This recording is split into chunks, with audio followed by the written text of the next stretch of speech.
Jug, என்னடா ரொம்ப கவலையா இருக்க?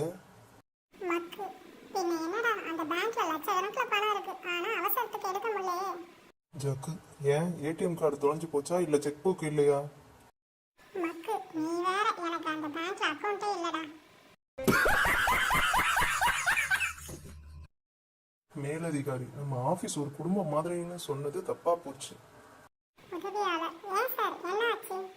மேலதிகாரி, நான் லஞ்ச் சாப்பிடும் போது கிளார்க் என்கிட்ட வந்து தண்டச்சோறுன்னு திட்டிட்டு போறாரு.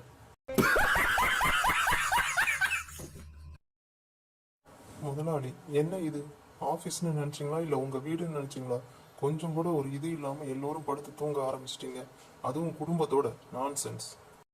இவர் சார் உங்க ஞாபக மரத்துக்கு எல்லையே இல்லையா? இது உங்க ஆபீஸ் இல்ல, ட்ரெயினோட ஸ்லீப்பர் கிளாஸ் கோச். நண்பன் ஏன் என்ன ஆச்சு? முதலாளி, கேஷியர் ஒருத்தரை தேடிக்கிட்டு இருக்கேன். நண்பன் ஏன் உங்ககிட்டே ஒரு நல்ல கேஷியர் இருந்தாரே? முதலாளி, அவரை தான் தேடிக்கிட்டு இருக்கேன். ஒரு வாரமா பணத்தையும் காணும் ஆளையும் காணும். முதலாளி, சிதம்பரம்னு போர்டில் எழுத சொன்ன இந்த மொழி முடிக்கிறேன்.